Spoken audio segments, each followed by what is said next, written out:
Contemplative Studies is an emerging interdisciplinary field in universities.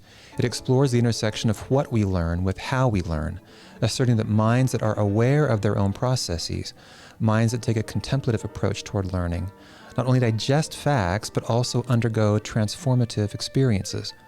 In most universities, contemplative study fuses brain science with techniques of Eastern meditation, often inspired by Buddhism. Contemplative studies really took shape as this program that was having Buddhist meditators on the one hand and sort of Western scientists and academics on the other. That's how it began. And I think now it's really trying to work its way out of that to become a more holistic, more ecumenical program.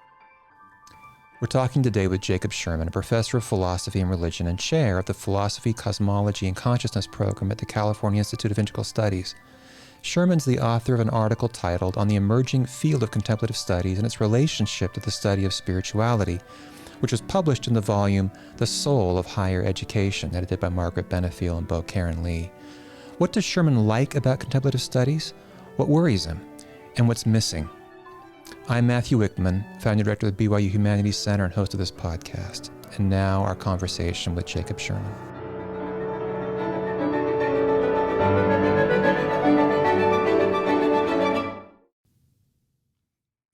Jacob Sherman, it's good to see you again. I should mention at the top that Jacob is a former guest of our BYU Humanities Center. He was a guest out here a year ago for a symposium we had about, it was titled, What Faith After the Anthropocene. It's great to see you, Jacob. Thank you for taking time today to talk with us. Thanks, Matthew. It's a treat to be here. You know, so we're going to talk about your article, which is titled On the Emerging Field of Contemplative Studies and its Relationship to the Study of Spirituality. And that article, that chapter, appeared in the 2019 volume, The Soul of Higher Education, subtitled Contemplative Pedagogy, Research, and Institutional Life for the 21st Century. It was edited by Margaret, Benefiel, and Karen Lee. There are aspects of the title of your piece and of the title of the volume in which it appears that are provocative, I imagine, for many of our listeners, people interested in higher education and the humanities and the relationship between contemplation or spirituality and learning. So a few things we'll want to get to today include, for example, the emerging field of contemplative studies, what this is, its relationship to the study of spirituality. You know, what is that relationship and why is it significant? You know, going to the title of the volume in which your chapter appears, you know, this relationship between contemplative pedagogy, research, and institutional or university life in the 21st century, what is that? It's a lot to unpack, and I should mention here BYU's status as a religious university, and the university's spiritual as well as intellectual mission really heightens my interest in these issues, especially as they're imagined to pertain not to religious universities only, but to higher education more generally. So let's start here, Jacob. Simply, what is or what are contemplative studies, and when did this field begin to emerge? So it's a relatively new field. I think the field is still emerging. It began to take shape officially probably about a decade or two ago. I think naming it contemplative studies happened early in the new millennium. It's related, though, to, you could relate the whole field to a series of projects and inquiries and scholarly engagements with contemplative traditions that had been going on throughout a lot of the 20th century. The contemporary field of contemplative studies, which now has a sort of broad representation in various parts of the academy. There are a number of centers for contemplative studies associated with universities like Brown or the University of Virginia or Rice, the University of San Diego. There's also there's a working group at the American Academy of Religion that was founded for entitled the Contemplative Studies group that meets annually at the American Academy of Religion and began to meet, I think, 10 years ago. I sit on the steering or on the review committee of that currently. The field emerged from an interdisciplinary network of scholars who wanted to understand, to identify contemplative experiences and activities, to classify and understand them, to seek to make scientific sense of them, but also, I think, crucially, and this is one of the hallmarks of contemplative studies, as opposed to many other disciplines you might find in the academy, also to include first-person critical observation or experience of these contemplative states as part of the mode of inquiry that contemplative studies pursues. And then finally, I guess a fourth prong of the discipline is to reflect upon the meaning and salience of these contemplative traditions, experiences, and practices for the university and for society as a whole. Great. Yeah. I'm going to ask you about a few of those things in a little bit. One thing, we had a scholar out here a couple of years ago, and he began talking a little bit, and he was both talking in admiration and kind of complaining about the presence of one of these big centers of contemplative studies at his institution, and was both talking in somewhat of wonder and horror about how much money they were raising. And his implication was, this is really faddish.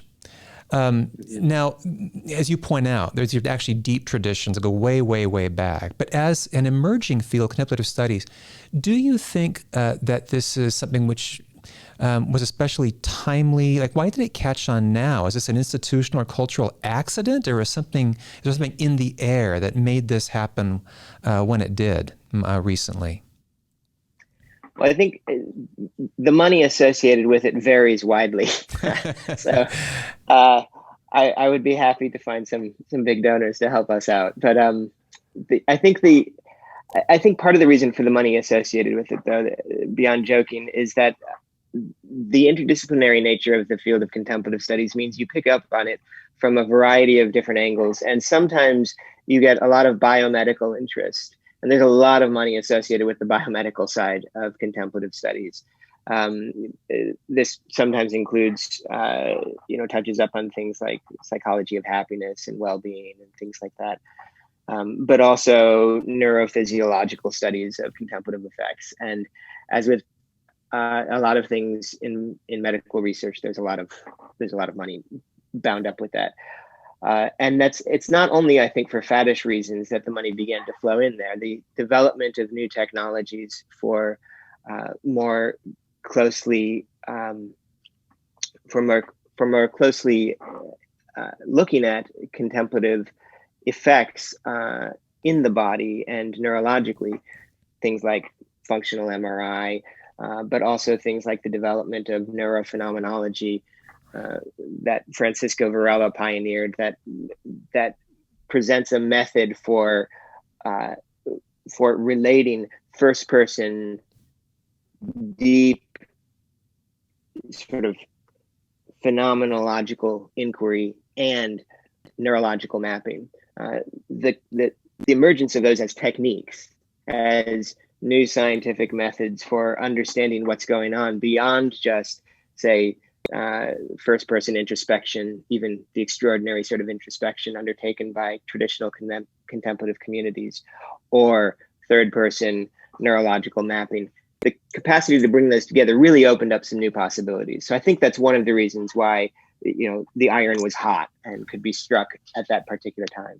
Okay. It does also, though, reflect popular trends, and I think those popular trends will come and go. There was a huge spike in interest in this and a lot of money in it. I think some of that will probably level out, but there are also new capacities we have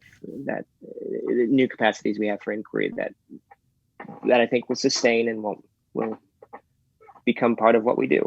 Okay, good. A couple of things there I want to get into that you just said that I think are important. You mentioned that contemplative studies are interdisciplinary. They can include religious studies and theology, but also philosophy and the humanities, the social sciences, the physical sciences, especially studies of cognition, and so on. And the question is, I just to make things, to define them again, are contemplative studies a thing or are they a mode? That is, does one study contemplation or does one study contemplatively? And that's kind of a trick question, because you're talking about how it brings together third and first person. So I guess they merge at some level, but could you elaborate on that point a little bit for us? I don't think the field has entirely answered this question. So people who identify with contemplative studies, by and large, tend to be interested in the first person aspect being included in a broader way than for most of our sciences in the university. So there's a lot of gesturing towards that. But at the same time, I think there are a lot of what goes on under the umbrella of contemplative studies is basically third person scientific study done on contemplative subjects. For those of us within the humanities and the religious studies and philosophical side of contemplative studies, the theological side certainly, I think a lot of us are making the argument that we should incorporate contemplative transformations of consciousness more fully into I won't even call it a discipline. It's not a discipline. It's an interdisciplinary field. But within that interdisciplinary field, I think one of the things that we learn from studying contemplation, that we could learn even from studying it at a third person level, is that sustained contemplative activity measured over months and years rather than minutes and weeks, sustained contemplative activity can transform the kind of cognitive and intellective states that people enjoy. And if that's the case, then that should also transform the way we think about inquiry more broadly. Okay, great.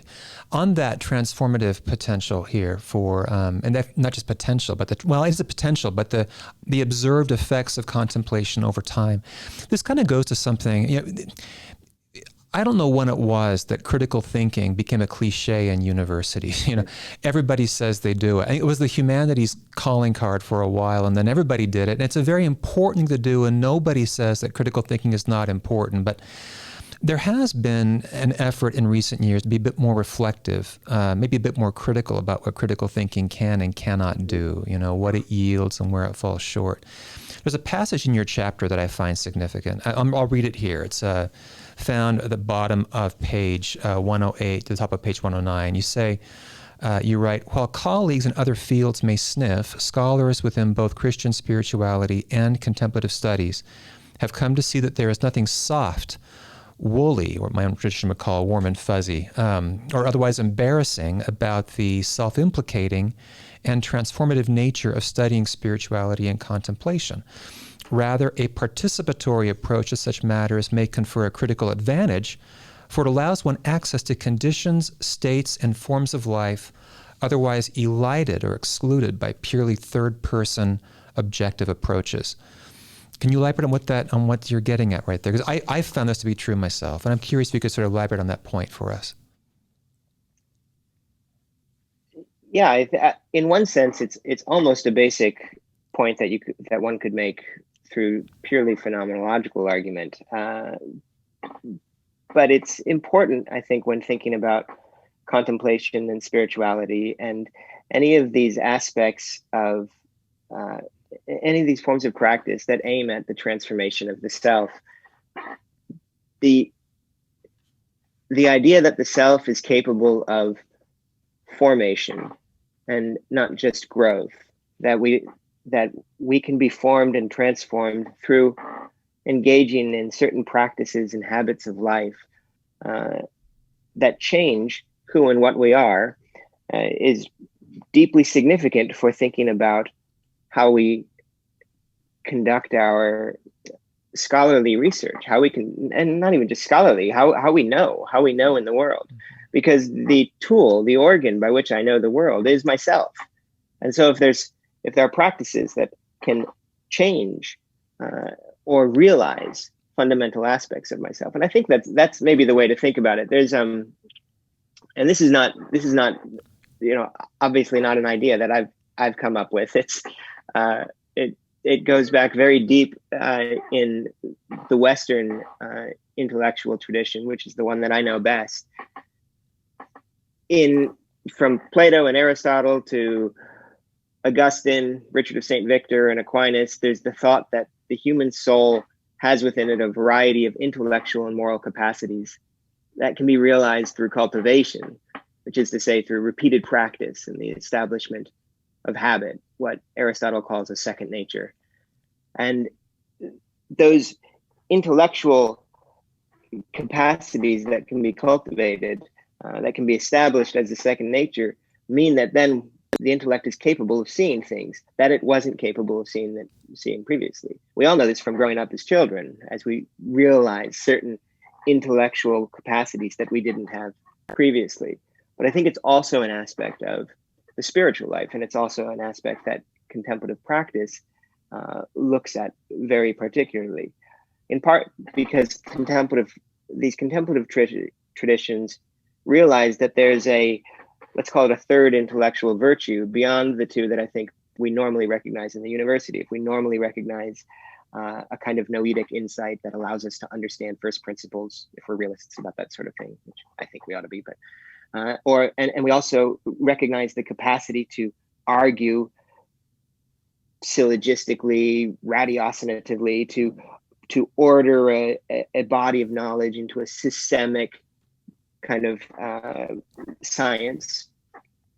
Those are things that we regularly recognize and utilize. But beyond that, Aquinas and Aristotle would say there's Sophia, or wisdom, sapientia, which is not just a science that you order through chains of reasoning, but is a comprehensive understanding of the real in its deepest principles, in its deepest reality, not first principles, not just abstract logical principles, but a comprehensive grasp of what is, which is realized as insight and not as deduction or some end of a chain of reasoning.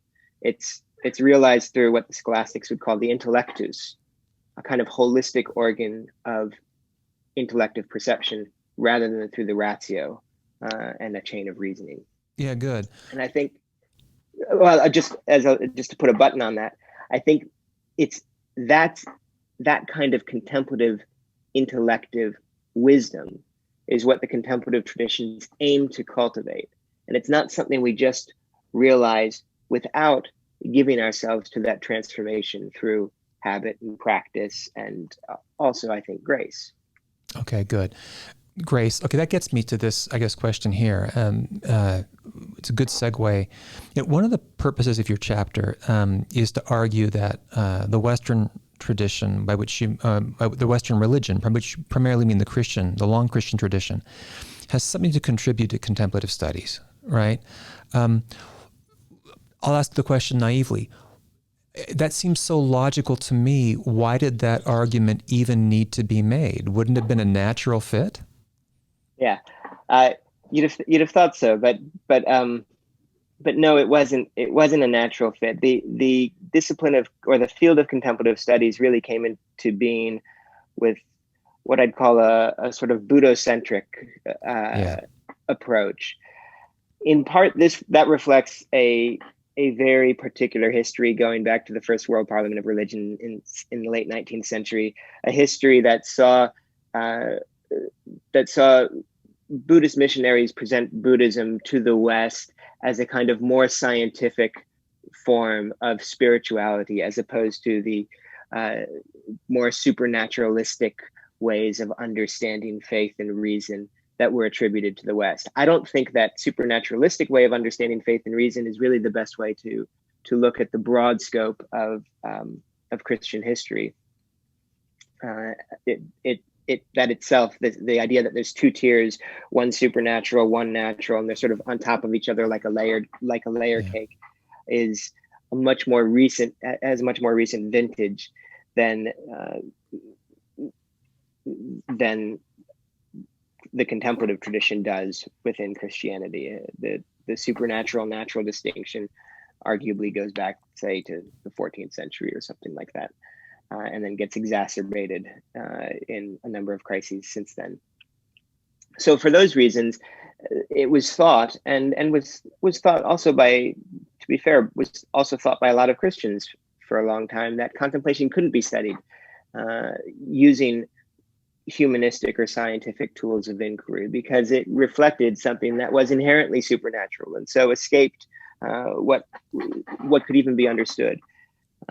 Part of the reason for, I think, the renewal of interest in contemplation and contemplative traditions within Christianity in the 20th century was critical theological and historical and philosophical studies that began to disinter this notion of contemplation as allied to this weirdly supernatural extra world, hyper world, whatever, and to recognize that these distinctions, while they might have served some conceptual purpose when they were introduced, can also blind us to really getting to the heart of the matter.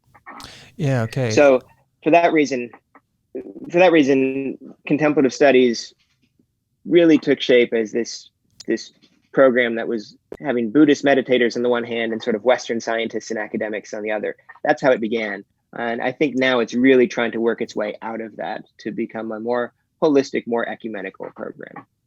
Okay. Yeah. Good. When I think about, take someone like William James. You mentioned William James in your chapter here in this book, and one of the things that James talks about when he tries to, because James's book, those who have not read The Varieties of Religious Experience, it's really quite a remarkable book. It was an early 1901, 02, somewhere in there. He puts that together. And he gives a number of traditions and gives accounts, spiritual accounts from these various traditions, spiritual and contemplative accounts. And he synthesizes it all at the end. He says that all these traditions kind of have some kind of foundation in a few basic tenets. There's a sense that there's some larger purpose in the universe, he says. There's a capacity of ours to connect ourselves to that larger purpose, and there are ways that we can do so through contemplation or prayer, that doing so gives us a sense of vitality and health and well-being. And would you find that, and what he's doing there clearly, he's wanting to sort of render a lot of these contemplative traditions, including Christian traditions, which do come out of kind of an investment in the supernatural, God above the earth, and he's wanting to sort of reconnect that again to a sense of why this would be still a natural good for us, those of us who are living here on the earth. Have you found the Christian spirituality to be as responsive to that kind of direction as has contemplative studies from the more Buddhist angle? Or is there still some tension between the Buddhist and Christian sides of this new field, this emerging field? I think there's distinction. I'm not sure if I'd call it tension. I think I'm not personally invested in the idea that all contemplative roads lead to the same end. I think that there may be a variety of ways of engaging the world contemplatively that lead to a variety of different sorts of contemplative consummations. The Christian tradition of contemplative practice does seem different than at least many varieties of westernized Buddhism. Buddhism has its own tremendous internal plurality with regard to some of these questions. And you get sort of different answers from Amida Buddhism versus, say, a pure Vipassana approach or something like that. Within the Christian tradition, and in this way it was breaking with antique traditions of philosophical contemplation also. You can see this in Augustine's treatment of happiness as the end of life in the City of God. Part of Augustine and happiness for, I think, the Greek and Christian tradition, eudaimonia really was a way of speaking about this contemplative fulfillment and wisdom.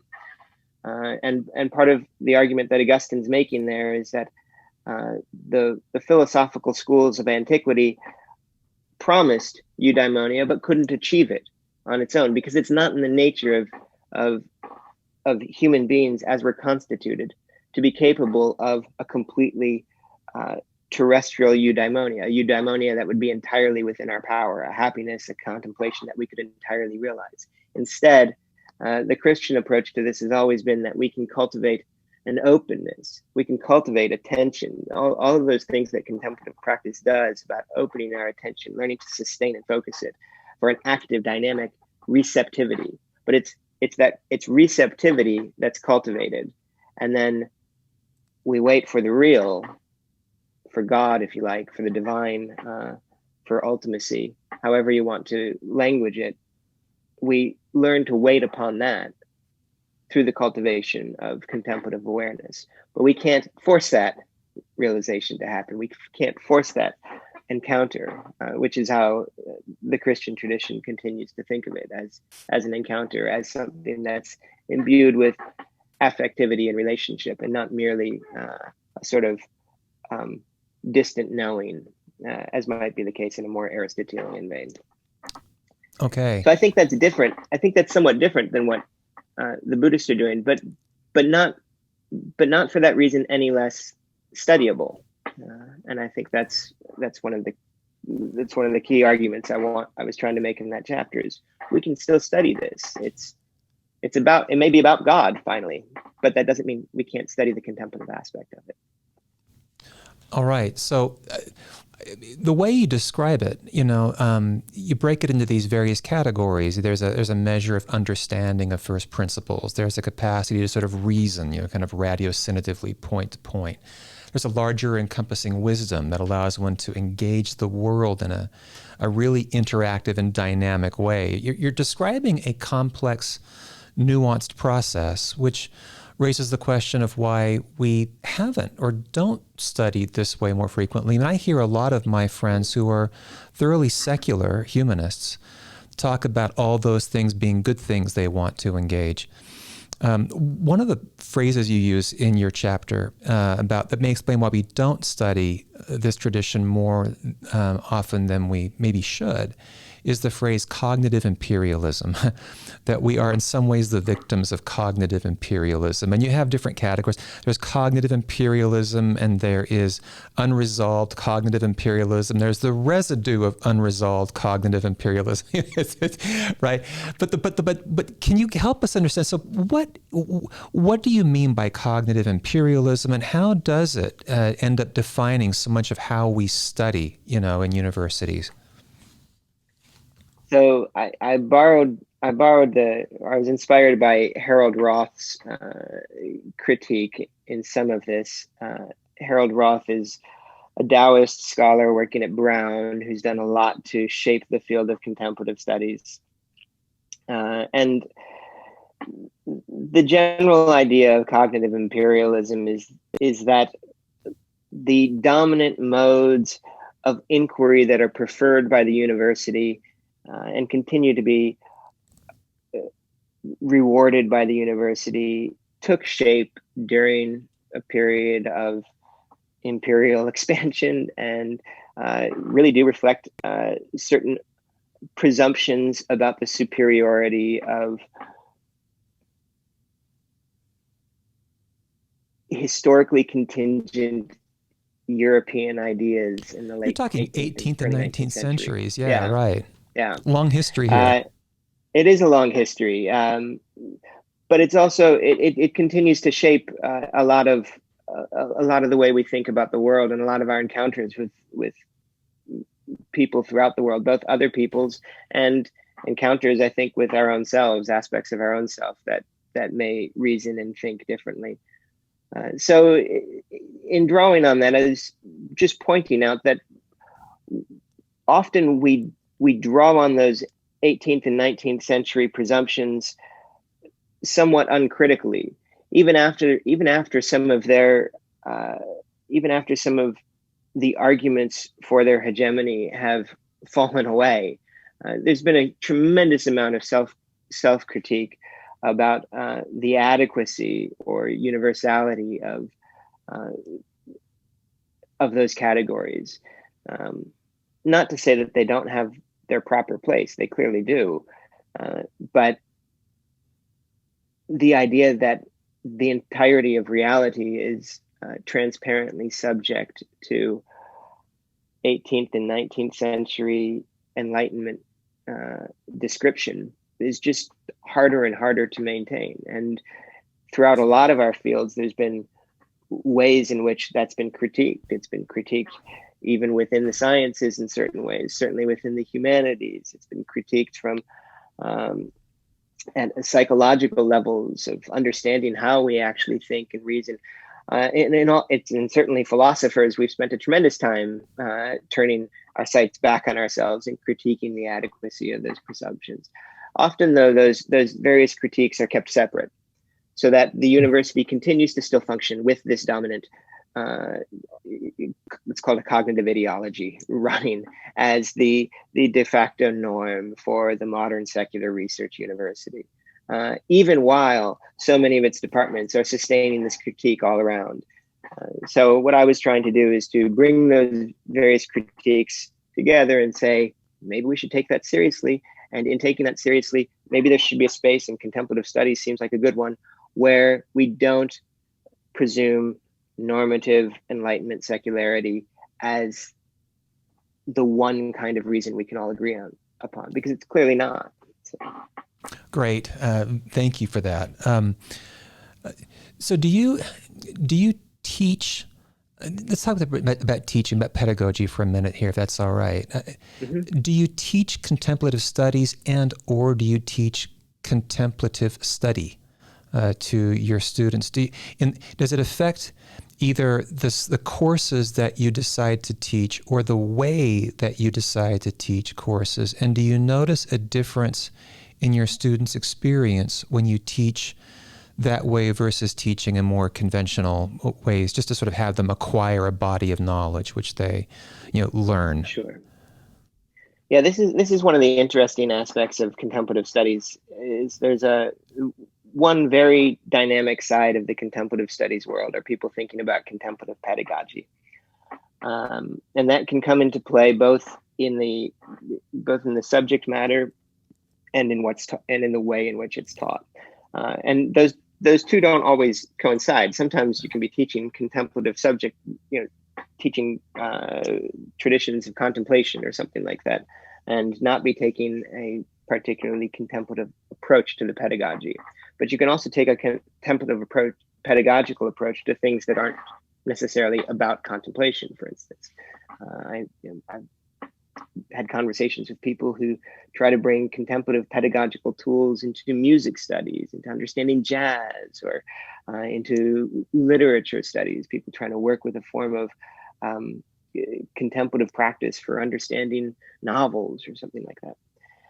In my case, I'm a philosopher of religion, and a theologian, and so I will teach courses that engage directly with contemplative traditions, especially in the West, and it affects my classes, I'd say, in two different ways. In the subjects that are taught, regularly drawing out from my pre-modern subjects the extent to which contemplative practice and aims animates their work in ways that are often elided in standard histories. So I'm currently teaching a pretty standard Western philosophy from antiquity through the Middle Ages right now. And you could encounter a lot of these figures in other courses and never learn a thing about the way in which contemplative practice and contemplative ends were so important to them. Augustine in the City of God, John Scotus Erugena, Thomas Aquinas, Philo of Alexandria, or Moses Maimonides. All of these various figures are deeply interested in the contemplative life. They see it as the end of life, and it's their work is shot through with it, and we can just miss it if we're not attentive to it. I encourage my students to engage in a sort of mild form of contemplative practice in their study by inviting them to slow reading that involves the body. I think a tremendous amount of those who engage in contemplative practice become very attuned to the way in which what we do with our bodies is so deeply bound up with what we do with our minds. So I encourage my students to sit down when reading from pre-modern texts, albeit in translation, to sit down and to read them out loud, so that they bring the breath and the body into their reading of it. It forces them to slow down and replicates a form of contemplative practice known as Lectio Divina that involves reading texts almost always out loud, even if it's very, very quietly, sort of chewing on the words to begin with and allowing yourself to stop, pause, be drawn into deeper reflection on the text. We can get technical about all the stages in traditional Lectio Divina, but you can also do it pretty loosely, as I encourage my students to just read aloud and let it draw you into these various moments of reverie, attention, maybe prayer, and to see that as part of a critical engagement with the text and not just an ornament to or a supplement to reading the text, because we don't turn off our critical engagement with it, but we understand how these texts works more fully if we allow that performance of the text to realize itself in our bodies and our breath and our attention and our heart. That's part of what the text is doing. That's part of what the text did in its own context. And so we can bring ourselves into that. And then in other courses that are more specifically on, say, I've taught courses on medieval Christian mystical traditions. And in those cases, I will try to give students the opportunity to engage in some, let's say, iterations of the practices that the figures they're reading might have also, the kind of practices those figures might have also done. That one's a little bit more tricky because I'm not at a confessional university. I don't want to ask people to take on practices or spiritual traditions that aren't their own, but I want to give them the opportunity to explore, almost the way you might in a museum or something like that, to explore what that might have been like, to imagine what it might have been like, and even to feel in your body what it might have been like to find practices like that deeply meaningful and compelling and regular in the lives of the authors and figures that we're thinking about. You mentioned a museum. It's almost like an interactive museum, That's what I meant. Yeah. Yeah, right. Which is great. It's a great image. When you mentioned having students do exercises where they read slowly or read out loud, and are aware of kind of how these things affect the body and not just the mind.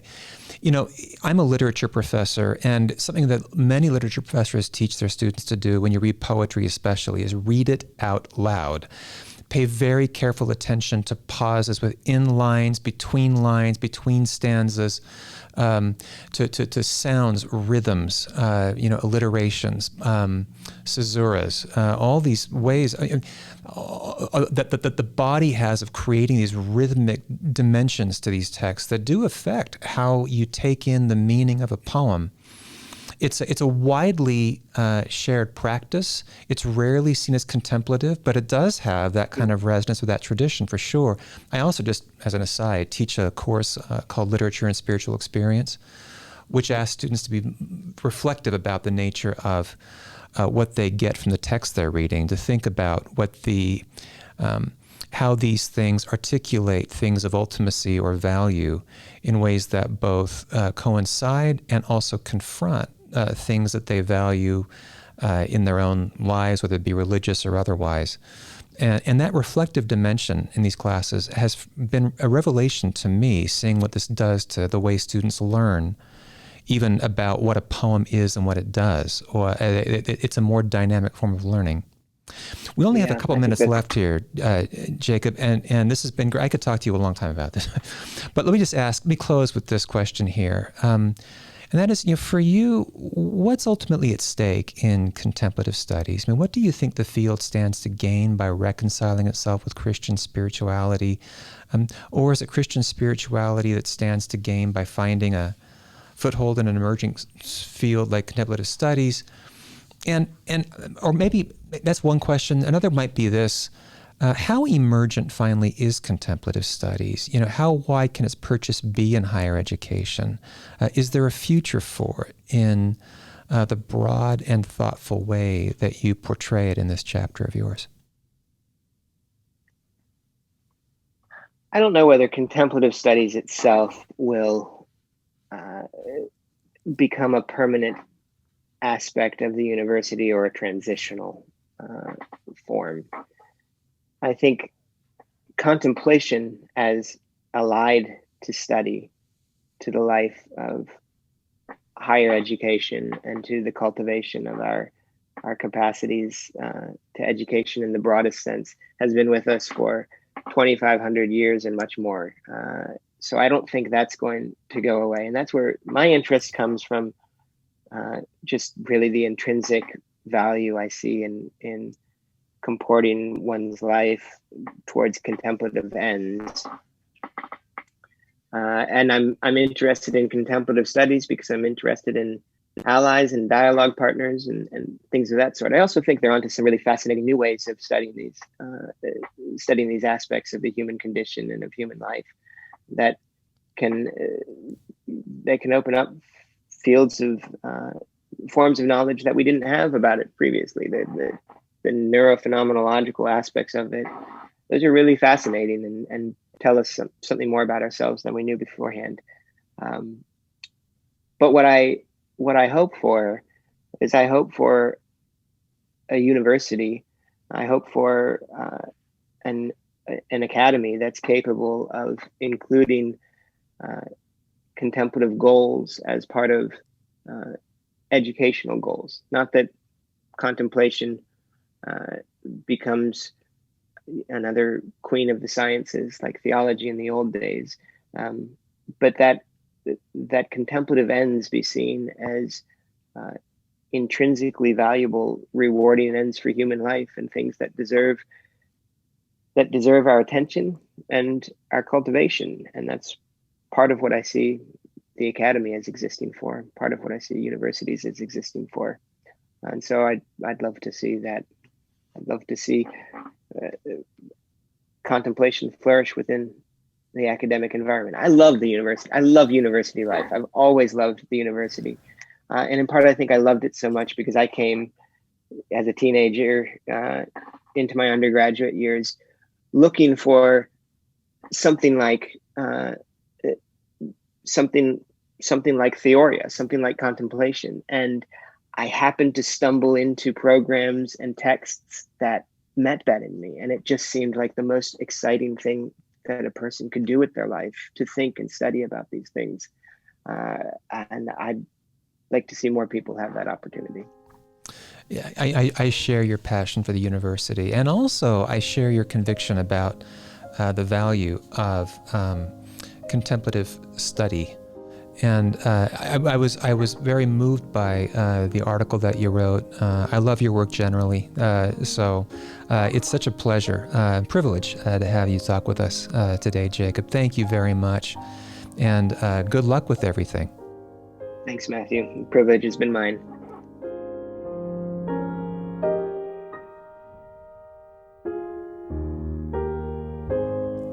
Thank you for listening to this episode of the BYU Humanities Center podcast.